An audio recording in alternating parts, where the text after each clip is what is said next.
इस नीट के आंदोलन की आड़ में भारत को बांग्लादेश, भारत को नेपाल बनाने की जो उनके मंसूबे थे, इस प्रकार के मंसूबे लेकर अगर वो जंतर मंतर पर प्रदर्शन कर रहे थे तो ये कतई ठीक नहीं था। जो है अब पढ़ने वाला युवा कभी भी सड़कों पे नहीं निकलता, क्योंकि वो तैयारी करता है और उसका भविष्य उसको नजर आता है और वो देश को आगे बढ़ाने का काम करता है। तैयारी करने वाला छात्र है वह कतई इसको बर्दाश्त नहीं कर सकता। इस देश का युवा इसको, नौजवान कतई बर्दाश्त नहीं कर सकता है। ऐसे कुछ लोग जो विरोधी दल हैं, उनका जब दाल नहीं गल पा रहा है तो हमारे छात्रों को आगे करके और पीछे से हिंसा भड़काने का काम कर रहे हैं। वो छात्र नहीं थे, छात्र कुछ परसेंटेज के लोग थे, बाकी देश विरोधी की ताकतें वहाँ काम कर रही थी। किराए के लोग थे।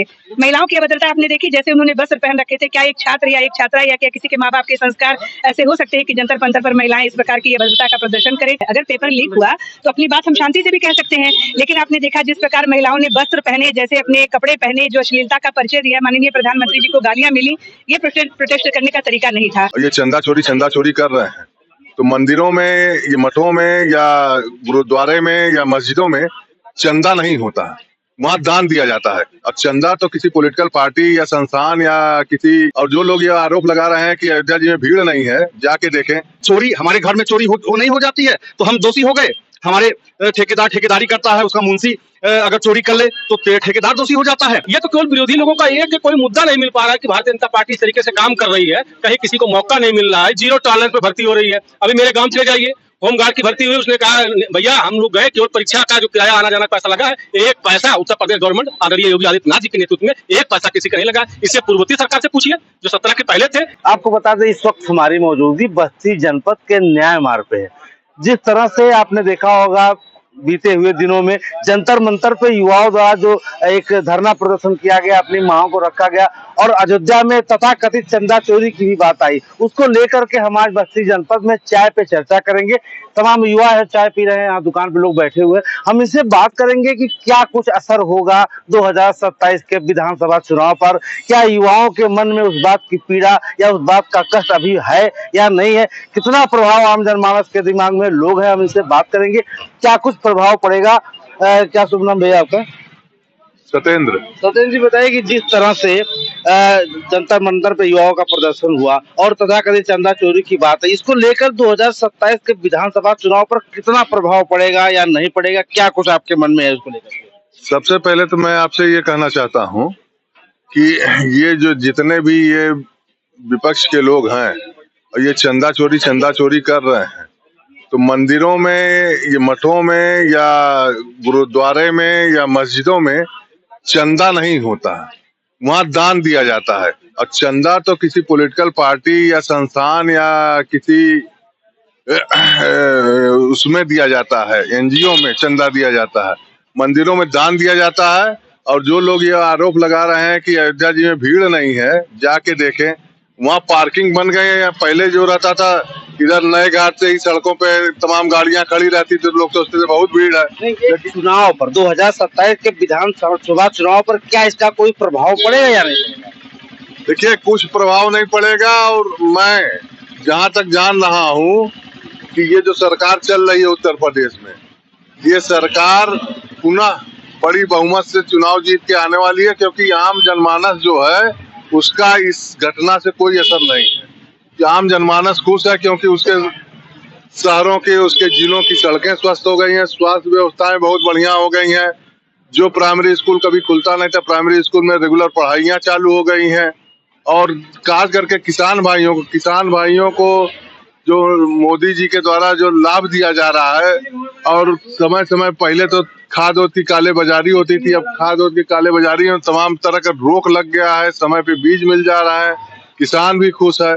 और नौजवानों को मैं धन्यवाद दूंगा योगी जी को कि जितनी भर्तियां उन्होंने की है, चाहे पुलिस की हो, चाहे स्वास्थ्य विभाग में की हो, चाहे शिक्षा विभाग में की हो, बिना 1 रुपया दिए ये लड़कों को जो रोजगार मिल गया है। अब खास करके गरीब लड़के जिनके पास न कोई सोर्स होता था न पैसा होता था, और वो लड़के अपने टैलेंट के बल पे आज क्वालिफाई कर रहे हैं। और इसके कारण मैं पुनः एक बार विश्वास करता हूं इन लोग का जो चकनाचूर हो जाएगा और योगी जी की सरकार पुनः 27 में बनेगी। देखिए सत्येंद्र जी ने साफ तौर पे कहा कि जिस तरह का दुष्प्रचार विपक्ष द्वारा किया जा रहा है वो आम जनता इसको नोटिस नहीं लेती है। सरकार द्वारा किए गए कामों को महत्वपूर्ण ढंग से सरकारें चल रही है, सरकार की योजनाओं को चल रहा है, उसको लोग ध्यान में रख के दोबारा फिर योगी सरकार को विधानसभा में आपका क्या सुना भैया आपका? अजय पाल सिंह। अजय पाल जी बताया कि जिस तरह का ये जो प्रदर्शन हुआ या तथाकथित जो चढ़ावा चोरी की बातें आ रही हैं उसको लेकर क्या लगता है 2027 के विधानसभा का कुछ प्रभाव पड़ेगा?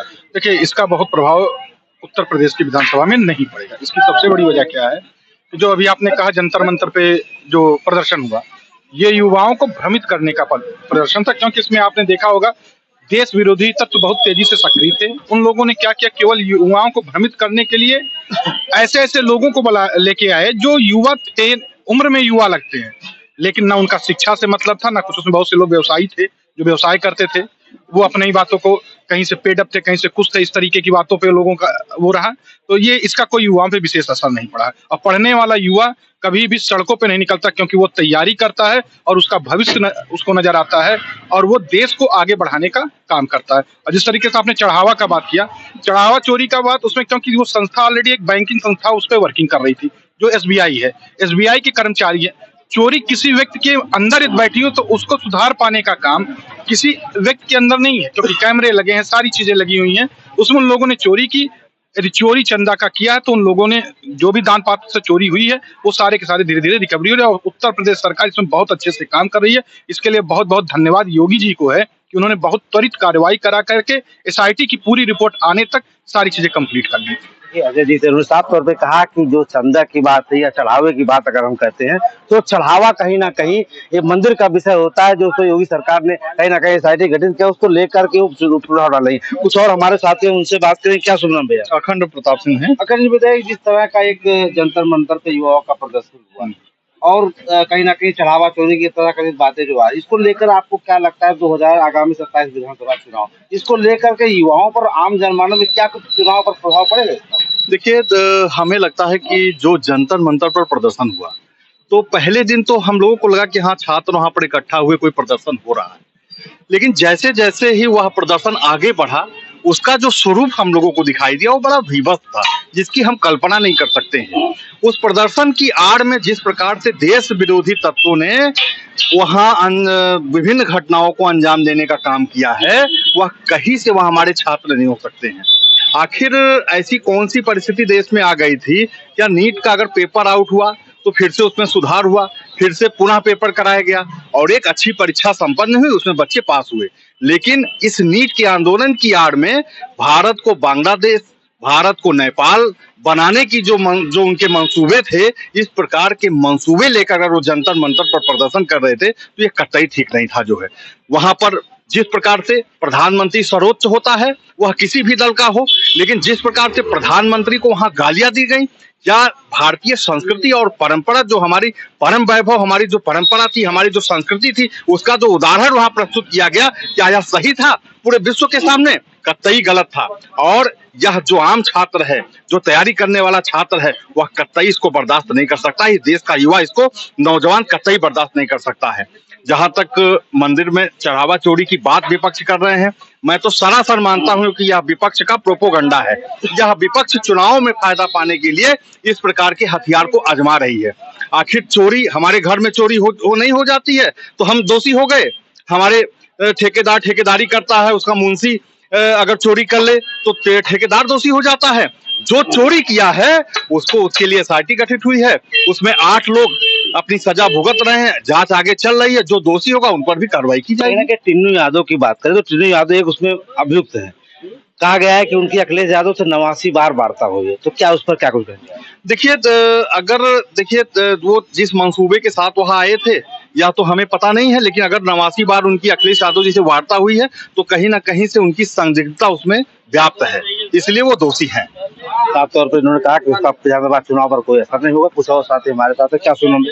राजकुमार जी बताइए, जिस तरह से जंतर मंतर पे युवाओं के प्रदर्शन कहीं ना कहीं उसमें कुछ देश विरोधी लोग भी आए और प्रधानमंत्री और गृह मंत्री या सर्वोच्च पदों पर बैठे लोगों के विषय में अभद्र बातें की गई, अभद्र पोस्टर बना के लगाया गया, और जो मंदिर का जो चढ़ावा चोरी की बात है, क्या लगता है 2027 विधानसभा में ये मुद्दा बनेगा या कुछ प्रभाव इसका चुनाव पर पड़ेगा?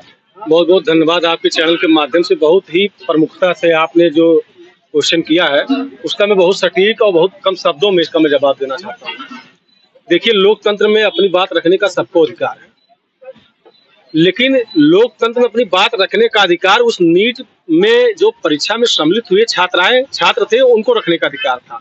जिस तरीके से उनके पीछे अराजक तत्व एक देश को हिंसा को झोंकने का काम कर रहे थे, जिस तरीके से बांग्लादेश और नेपाल में काम हो रहा है, उस तरीके से हमारे भारत जो एक बहुत ही अच्छा सबको समानता लेके चलने वाली होती थी, ऐसे कुछ लोग जो विरोधी दल हैं उनका जब दाल नहीं गल पा रहा है तो हमारे छात्रों को आगे करके और पीछे से हिंसा भड़काने का काम कर रहे हैं। वो छात्र नहीं थे, छात्र कुछ परसेंटेज के लोग थे, बाकी देश विरोधी की ताकतें वहां काम कर रही थी, जिसको समय रहते ही मोदी जी ने आह्वान भी किया कि हमारे बच्चे हैं, लेकिन बच्चे को आगे रखकर पीछे अगर हमारे देश को तोड़ने का काम कर रहे हैं तो ये विपक्षी की साजिश, इसका मैं खंडन करता हूँ। क्या इन मुद्दों को लेकर के कहीं ना कहीं भाजपा का नुकसान होता दिख रहा है? चुनाव में कितना असर आपको लग रहा है कि देखने को मिलेगा? देखिए, आप भी जानते हैं, आप भी देश के चौथे स्तंभ हैं।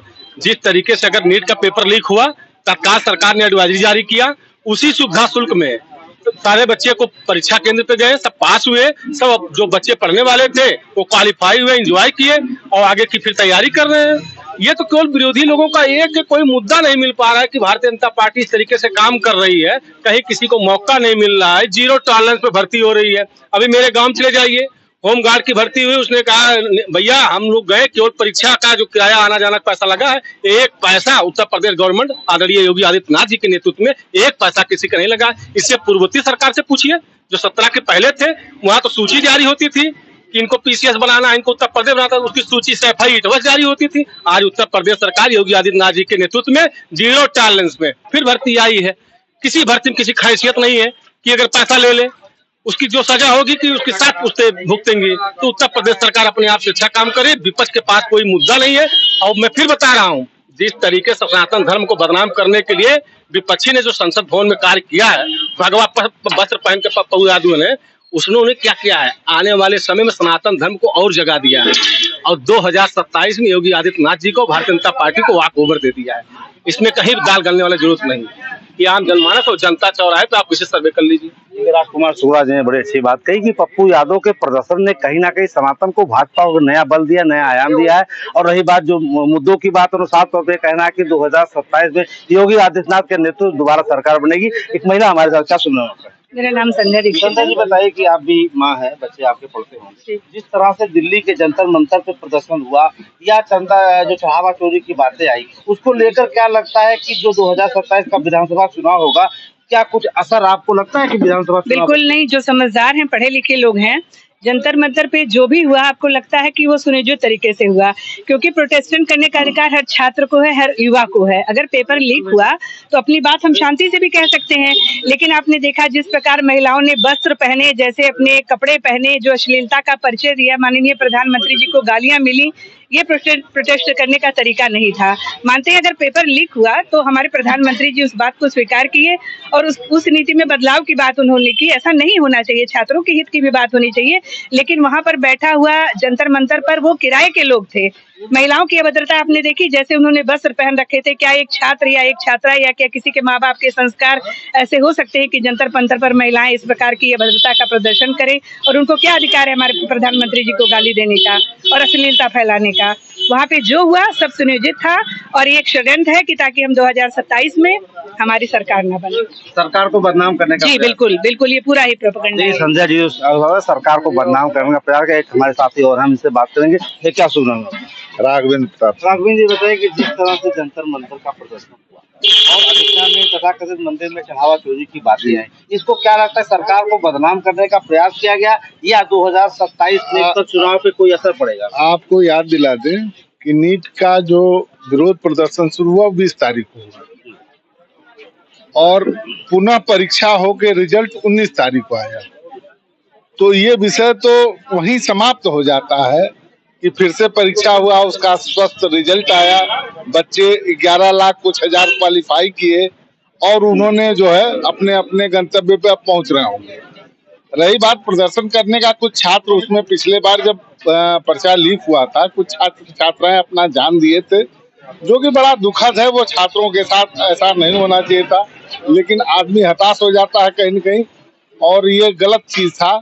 लेकिन ये जो प्रदर्शन था शुरू में तो ठीक था कि छात्र थे, लेकिन बाद में उसमें आपको याद होगा कि माननीय नेता प्रतिपक्ष जी बहुत दिन से कह रहे थे कि यहाँ जो है नेपाल हो जाएगा, बांग्लादेश हो जाएगा, भूटान का, मतलब तरह तरह की, ये उनकी इच्छा थी। उन्होंने अब कैसे इसको प्लान कराया, कहाँ से अपराधियों को घुसाया, वहाँ हिंसा तक हुई। माननीय प्रधानमंत्री जी से मांग थी कि भाई जो है इनको वापस किया जाए, तो वापस कर लिए। धर्मेंद्र प्रधान जी इस्तीफा दे दिए, विषय वहां भी समाप्त हो गया। वहाँ सोनम वांगचुक जी ने जो प्रदर्शन किया था, उन्होंने भी यही विषय रखा था, उसको भी सरकार ने मान लिया। 27 के चुनाव इस पे कोई असर नहीं पड़ेगा, बल्कि अखिलेश जी को जो सीटें मिली है वो जस्ट 1/4 रह जाएंगी। अब वो अपने भविष्य को लेकर चिंतित रहे। देखिए, साफ तौर पे लोगों का कहना है कि जो भी ये मुद्दे थे, विपक्ष ने इसको एक मुद्दा बनाने का प्रयास किया।